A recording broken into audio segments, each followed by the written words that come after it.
Boa tarde, pessoal! Hoje nós vamos conversar nos nossos 15 minutos de pergunta e resposta ao especialista sobre benefícios por incapacidade. Vou já anotar aqui para vocês. Oi, Ana Flávia! Eu quero que todos convidem os colegas para que a gente já comece a responder as perguntas as perguntas de vocês. Quem trabalha com benefício por incapacidade, me conta já se vocês trabalham com benefício por incapacidade, se vocês estão tendo dificuldades agora, né? Porque nós estamos em período de greve dos peritos do INSS, nós estamos em período de greve com relação a todo o sistema do INSS, nós estamos saindo, né, de uma reforma da Previdência Social e em relação também à nova IN 128, estamos nos readaptando, estamos ao mesmo tempo, né, nos adequando aqui aos novos formatos. Bora convidar o povo, bonitos. Ana Flávia, tem processo no escritório sobre benefício por incapacidade, querida? Rosane, e daí? A Ana Flávia foi minha aluna da graduação, é aqui de Santa Catarina. Rosane, você é da onde, Rosane? Casomer. Oi, doutora Gracileide, tudo bom? A doutora Gracileide é guerreira, lá do Acre, a nossa nova presidente da Comissão Nacional de Direito do Trabalho da ABA, a qual com muito orgulho eu faço parte. Andréia Zomer, sejam todos muito bem-vindos. Eu quero saber se, doutor Davi, eu quero saber se vocês têm dúvidas, porque esse nosso momento, pessoal, da terça-feira e da quinta-feira, das 13 horas, né, 15, 20 minutos, é o momento de dúvida com relação à situação dos benefícios. Nesse caso, hoje, benefício por incapacidade. Oi, Fran! Campos dos Goitatazes, Rio de Janeiro.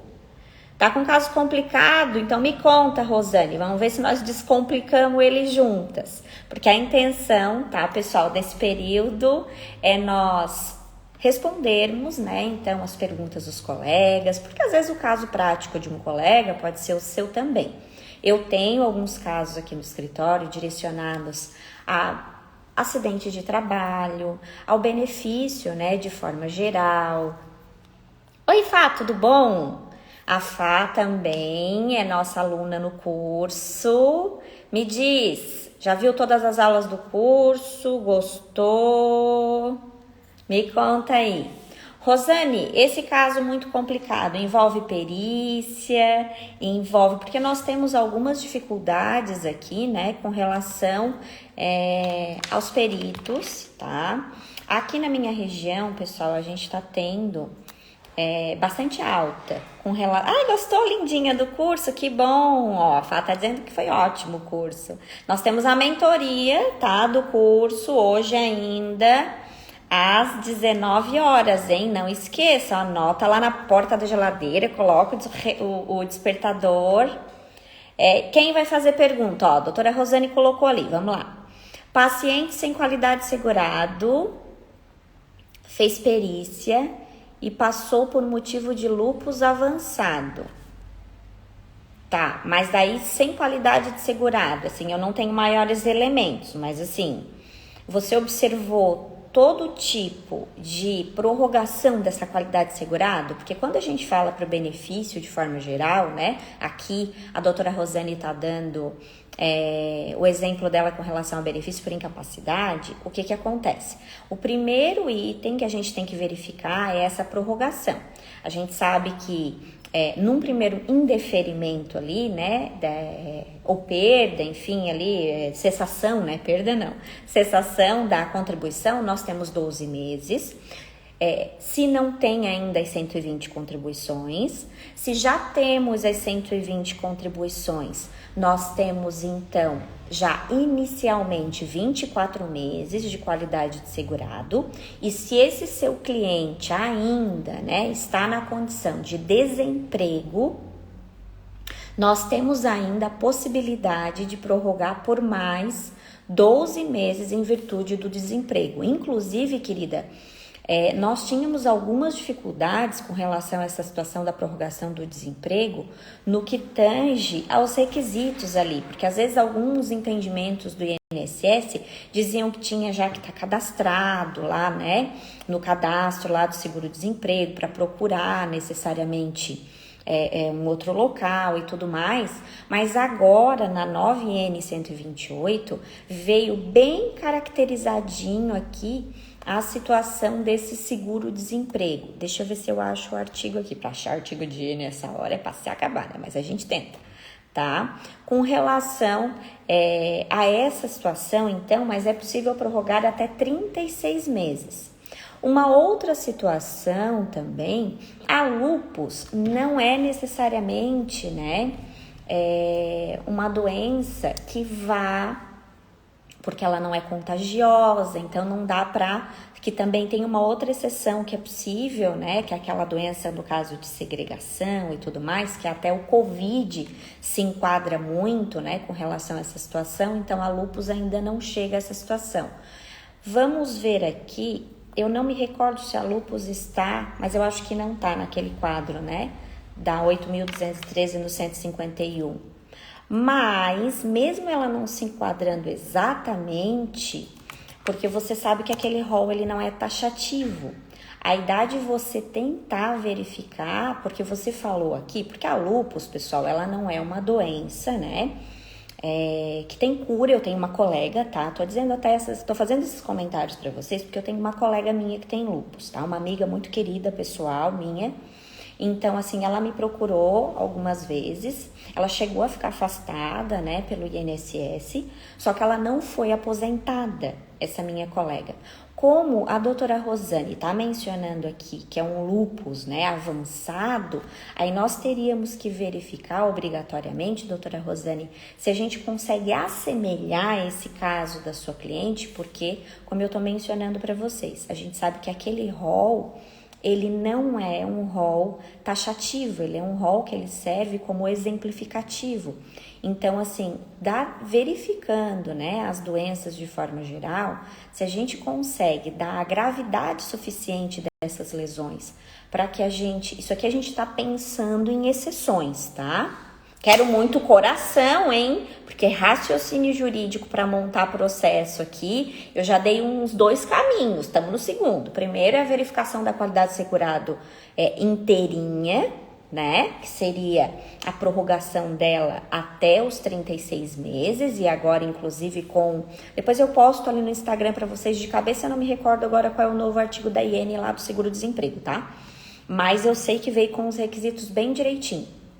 Então, uma situação é essa. A outra situação é a tentativa de enquadramento naquele quadro de exceção de qualidade de segurado, né? Só que não é uma situação tão simples. A lúpus, por assim dizer, no caso, né?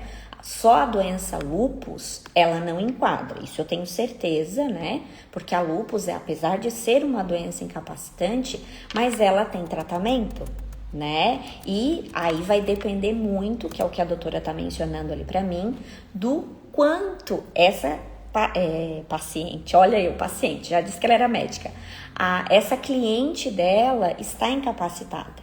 Porque, por exemplo, essa minha colega que tem lúpus, ela ficou, né, por um período bem elastecido em benefício, porque o lúpus, pessoal, para quem não conhece, é uma doença degenerativa.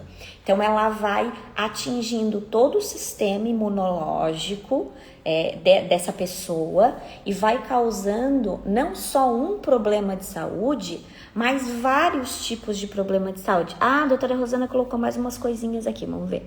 Anteriormente fez perícia, mas não passou. E daí, quando ela fez a perícia anterior, ela tinha, lindinha, qualidade de segurado? Não se enquadra nas prorrogações. Nesse caso, caberia um benefício de prestação continuada? Aí, assim, ó, tu fez 2 perguntas aqui pra mim. Vamos pra primeira, tá? Que eu vou devolver essa pergunta pra você. Quando ela fez aquele exame anterior, primeiro, os atestados dela eram exatamente iguais, ali os sintomas que ela sofria, ao que deferiu atualmente, aí você tem que comparar necessariamente como estava o quadro, porque pode ter havido agravamento. Numa segunda situação, se estava exatamente atual, nesse requisito anterior, nesse pedido anterior, ela tinha qualidade de segurado? Porque se ela tinha qualidade de segurado nesse último indeferimento, antes do deferimento atual, você consegue aí brigar pelo anterior, inclusive discutindo até mesmo, se for o caso, judicialmente. Ponto. Essa é uma primeira resposta à tua pergunta, tá, doutora Rosiane? Rosiane Berriela Advocacia. Vamos lá. Nesse caso, caberia o LOAS? O lúpus, ele é uma deficiência, então não tem o que discutir, é um tipo de deficiência, é uma doença, é um problema de saúde. Aí nós temos que verificar se essa doença está deixando realmente a sua cliente incapacitada. Oi, Helga, tudo bom? Seu Antônio, a Gisele, a Josi, aluna do curso também agora, né, Josi Antônio. A Helga, que eu respondi perguntinha dela semana passada. Tudo bom, lindinha? A Kelly, tudo bom? Diane. Oi, doutora Patrícia. Doutora Patrícia é a vice-diretora da aba de Santa Catarina. Eu sou a diretora, ela é a vice-diretora, uma querida, uma linda. Tatiana Amaral, bem-vindas! Bem-vindas! Então, aí no caso de benefícios de prestação continuada, aí tem que ver os requisitos, porque os requisitos do benefício de prestação continuada, eles são cumulativos. Então, como é que faz? Primeiro, né, tem que ver se é idoso ou se tem deficiência. O benefício de prestação continuada, a análise de deficiência, ela não é feita como benefício por incapacidade. A análise de deficiência do benefício de prestação continuada é feita pela portaria ministerial número 3, tá? Vou colocar lá para vocês, fazem lembrar ali para mim depois o que eu tô prometendo para vocês de colocar lá no Telegram, tá? Que eu coloco aberto para todo mundo. A portaria da análise do benefício de prestação continuada, tá? E o artigo do seguro-desemprego. Tem que anotar, gente, que eu vou esquecer. Peraí. Portaria e o seguro. Pronto, daí eu já não esqueço mais. E com relação esses dois requisitos, então, ou é um geralmente ou é o outro, ou se você pode ter também um idoso que tem também a deficiência, mas se tá acima de 65 já não precisa, né, brigar tanto assim, porque daí já tem um requisito atendido. E a outra situação, que seria o quê? A renda. Aí dentro da renda entra a análise do grupo familiar e a renda per capita propriamente dita, que ainda está associada a 1/4 de salário mínimo.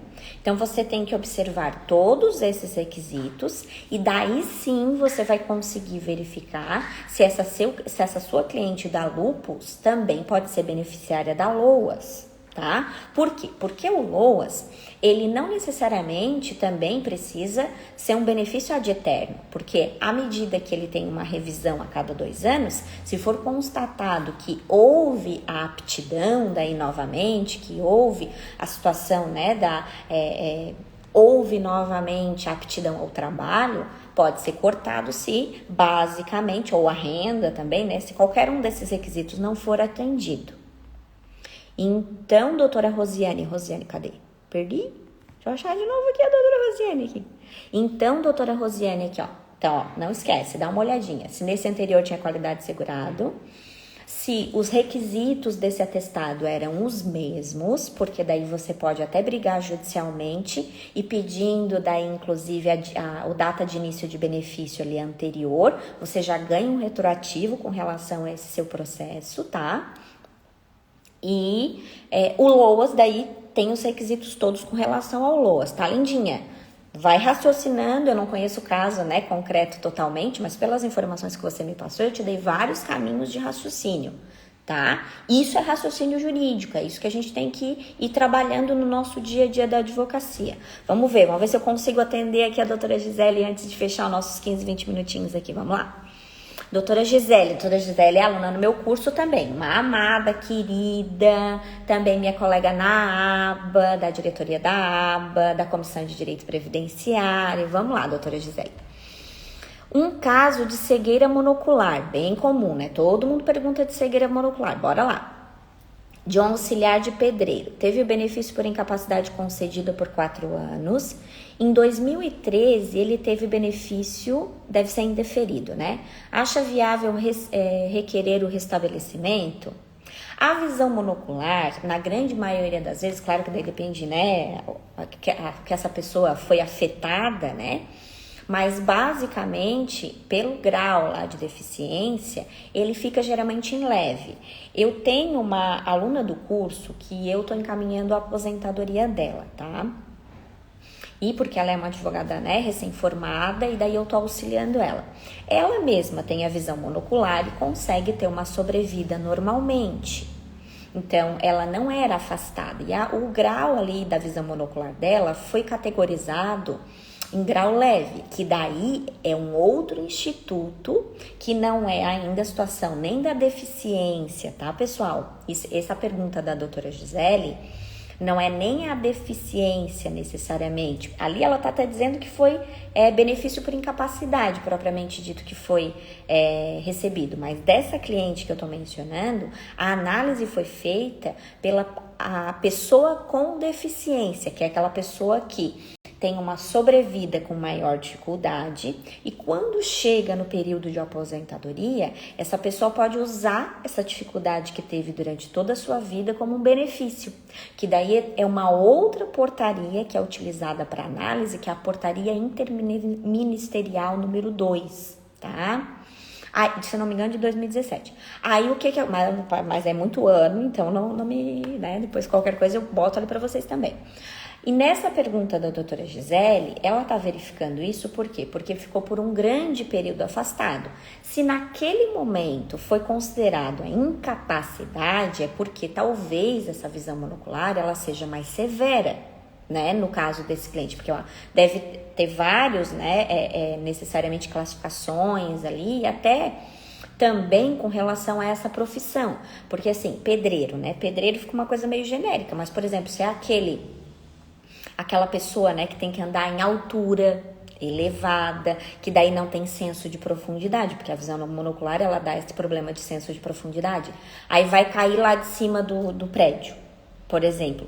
Quando existe esse risco de vida, né, que daí era isso necessariamente que tem que ser feito ali para responder, né, essa pergunta, aí pode ser pedido, então, o restabelecimento do benefício. O interessante é que quando... porque vai ter duas brigas aí, né? Eu até não pago para ver, no caso dos meus clientes, tá? Quando é indeferido, eu sempre peço para o cliente fazer no mínimo uma contribuição. Porque vocês sabem que para contar depois, né? Para aposentadoria e tudo mais, depois de cessado ali o benefício, tem que ter um intercalamento de contribuição ou retorno à atividade, né? Inclusive veio isso agora, antes estava, né, posto em várias normativas e entendimento do STJ e tema e tudo mais, e agora isso veio dentro da própria IN 128 já posto. Eu até quero, na quinta-feira, nós temos a nossa live, né, da quinta-feira. Eu vou fazer ainda às 13 horas a nosso bate-bola aqui de perguntas, mas na quinta-feira à noite nós temos a nossa live. Essa semana, o nosso tema da quinta-feira à noite sobre a 9N, né, para dicas assim da 9N 128, ela vai ser direcionada aos benefícios por incapacidade, tá? Eu tô com um pensamento de fazer todas as semanas um tema, porque não dá para abordar todos ao mesmo tempo, né? Um tema da 9N para a gente apontar alguns aspectos que ou vieram incorporados, que é esse, por exemplo, que eu estou mencionando para vocês do benefício por incapacidade, que é o intercalamento das contribuições, ou as inovações que vieram. Então, essa quinta-feira, quem quiser desvendar a IN comigo, tá? Na live de quinta-feira, tá convidado, 19h20, para conversarmos sobre os temas, essa semana, benefício por incapacidade, dentro da 9N. Eu, nesse teu caso, como já teve os 4 anos, eu pediria o restabelecimento, mas eu também aconselharia o meu cliente a fazer pelo menos uma contribuição para não ter problema de nenhum tipo, tá, Gisele? Vamos ver, ela continuou aqui. Porque ele tem 60 anos de idade e 15 de carteira de trabalho. Penso que requerer a aposentadoria da pessoa com deficiência também. Aí tu tem que fazer cálculo para ver como vai se enquadrar direitinho. E até porque, como eu te mencionei, tem que ver o grau também que vai ser avaliado, porque a aposentadoria da pessoa com deficiência, né? Ela tem a avaliação específica, como eu mencionei, pela portaria número 2. E daí nesse grau específico é que tem que... Essa minha cliente que não teve afastamento foi avaliada em grau leve, daí diminui um pouco menos, né, da aposentadoria da pessoa com deficiência, que eu já tinha até introduzido, né, Gisele? E daí o que acontece? Faz os cálculos, verifica, mas como provavelmente é uma situação que tu vais ter que ainda passar por perícia e tudo mais, dá para te tentar até as duas coisas. Converse com o teu cliente, tenta o restabelecimento e tenta a aposentadoria da pessoa com deficiência. Esse meu cliente lá, que eu mencionei para vocês, que teve foi 6 anos que ele ficou aposentado judicialmente, tá? Por benefício por incapacidade, e depois teve alta. Aí o que aconteceu? Ele teve a cessação, eu restabeleci o benefício judicialmente dele, tá? Daí eu nem preciso entrar no INSS de novo, porque o benefício dele já era concedido judicial, e como eu consegui comprovar que não modificou, né, a condição de saúde dele, eu só pedi o restabelecimento e foi deferido. E no caso dele não se enquadrava na deficiência, mas na aposentadoria, né, da pessoa com deficiência, mas ele tinha tempos especiais. Então a gente está enquadrando ele e colocou um processo judicial para discutir, porque o administrativo não, vocês sabem que às vezes é complicado, tudo que a gente tinha conseguido ali no administrativo conseguiu, o resto a gente está brigando no judicial, mas a gente está tentando a aposentadoria por tempo de contribuição pelas regras de transição, no caso desse meu cliente, tá? Então conversa com ele, cobra os honorários e explica para ele que é uma situação, tá? Inclusive, no caso ali, né? É uma situação, inclusive, de ele não ficar sem renda, tá? Ele tem feito contribuição como facultativo. Aí só tem que verificar ali se ele está contribuindo normal, está contribuindo com a alíquota reduzida. Mas no máximo que vai interferir mais, Gisele, nesse caso, é no valor do benefício, sim. Outras situações, claro, né? Ali na qualidade de segurado, também o facultativo ele tem umas diferenciações, mas é só tu enquadrar ali certinho no artigo 15 da 8.213, que não tem maiores problemas, tá? Se for uma contribuição como facultativo, pode ser uma contribuição como facultativo, desde que seja contribuição e, na verdade, só para não ter o risco, né, de não ser considerado ali o intercalamento das contribuições, tá? Isso que pensei, obrigada, que bom, ó, já estamos raciocinando junto. Doutora Letícia, uma querida, tudo bom com a senhora? Doutora Letícia, tributarista poderosa, hein, gente? Quem tá precisando de tributário, corre lá. MK Acessórios, Josiane Zomer, essa aqui é a madrinha do Heitor, minha amiga querida. Tudo bom? Como é que vai, lindinha? Pessoal, perguntas e respostas rendeu hoje. Deu 2 estudos de caso bem completo, hein? Ah, doutora Letícia, querida, ó, corre lá, hein? Tributarista poderosa, hein? Vocês correm lá no Instagram dela, que ela dá muita notícia de qualidade pra vocês, hein? E ainda faz curso, vai lá olhar. Amanda, querida, Amanda trabalha comigo aqui no escritório. Pessoal, sejam todos muito bem-vindos. Quinta-feira, 1h, eu aguardo vocês novamente.